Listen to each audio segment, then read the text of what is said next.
And he at first he thinks, oh well, I'm gonna be fine. He's for a long time he's thinking, oh, it's gonna be okay. But while he's going through treatment, the one thing I said in the beginning is the theme of this movie was empathy. But for the first time, he actually has to step into the shoes of the patients that he has probably treated at one point. Now he's a patient. He's not a surgeon. And in the very beginning, when he goes in for a checkup, no one cares that he's a surgeon. He tries to throw his weight around. You know who I am? I'm one of the leading surgeons. I'm on the 10th floor. And they're like, oh well, down here you're a patient. So fill out these sheets. I just filled them out in the other room. Well, we need our own records. and that was what I was saying about them going a little overboard. I can't imagine when he first found out that he might be sick, I was kind of like, yeah, now you know how it feels. But then once they showed him actually going through the process, I gotta admit, I felt really bad for him because I don't think anybody deserves to get treated like that when they're going to the doctor. I've never been treated like that. they there is actually a scene where he's getting scanned. They're going through like an X-ray, and he's sitting there and he's like, "Can I have some lead?" And the tech there's like, "Oh, don't worry about it. It's okay." It's like, "Yeah, but I don't have any lead on." "Oh no, it's aimed at your neck. It's fine." "Well, I still like some neck." "Oh, don't worry about it, doc." and I can't believe that any facility would be that bad. But I think I haven't figured it out yet. But I don't think the point that they were trying to make that he lacked empathy. I think they were trying to make a point about the system overall. That the system itself, maybe Dr. McKee didn't start out the way he is. Maybe he was a little bit more caring, but the way the system is, eventually you can turn into that. You can become that kind of surgeon or whoever. And later in the movie, he changes because of his disease. He's able to empathize, and that's how he meets his friend June, because she is in a similar situation. She's been fighting a brain tumor, and it was a brain tumor that they should have caught. They were telling her it was just a headache. They gave her aspirin, sent her home. They gave her the wrong tests. If they had given her the correct test in the very beginning, there was a good chance that she would have come out of this okay.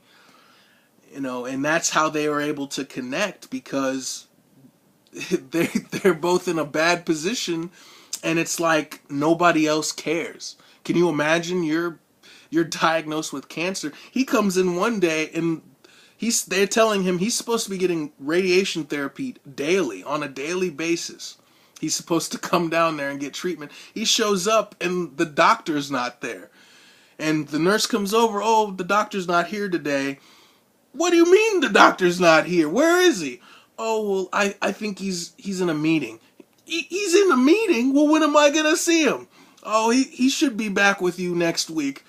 Next week? I have cancer. These are daily treatments. And you're just looking at, looking it from his perspective like, man, that is so messed up.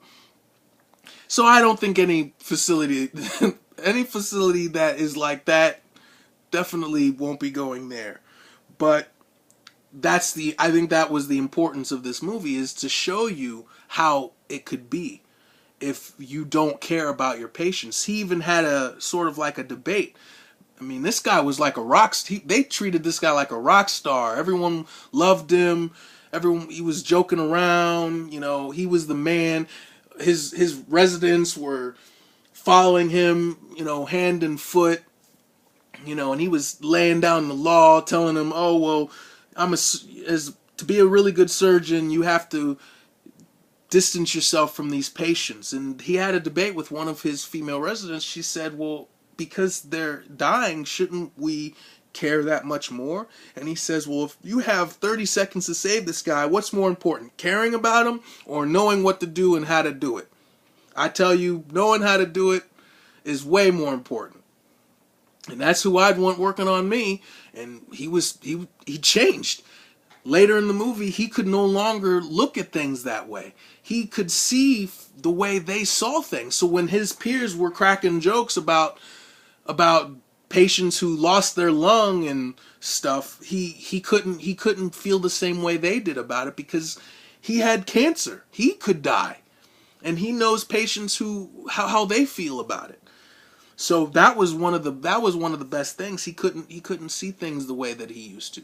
He started being more kind. He saw a man who he locked himself out of his car, and he went over to help him while his peers were back there giggling and laughing about it, even though this man was suing the hospital. And one of the things that I really liked is how he eventually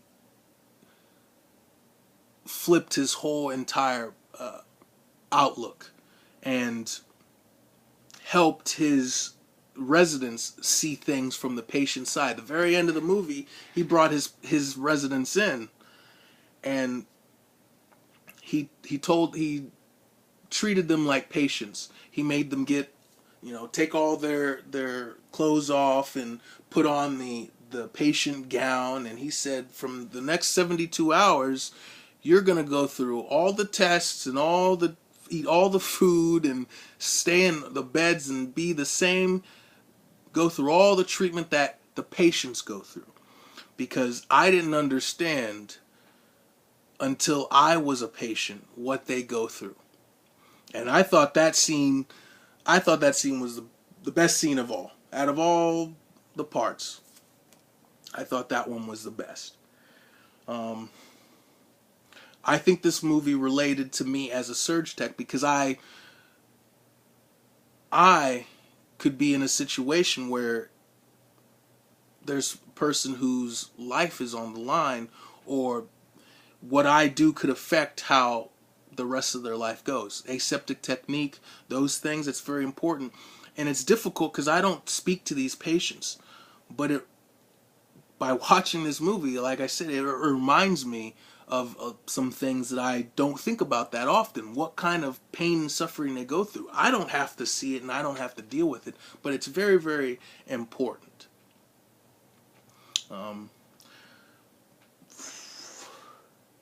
What I learned from the film is I didn't really learn a whole lot other than, empathy, how important it is. And I've never been in the same situation as some of these patients. I don't have a terminal illness. I don't have cancer. I've had surgery before, but it wasn't something that I was really concerned like, oh, if this surgery doesn't go well, I'm going to die. I've never been in a life-threatening situation like that before. So it definitely taught me to look at things from a different perspective. And I'll try to take that and use that whenever I'm scrubbed in, whenever I'm working, if in those small moments when I might actually get to talk to the patient. When a patient comes in, they roll a patient in, and they say hello, I'm going to say hello to them back. And I won't look at them like, oh, they're just some other person. I'll look at them like they are someone who needs my help and my best effort, because they deserve it. No one deserves to come in and get treated like they don't matter. And that was one of the things that he realized. Nobody deserves to get treated like that. You guys are making jokes and comments. You don't care. And that's wrong. We should be more than that. And I like that. So this has been my journal. Thank you for watching.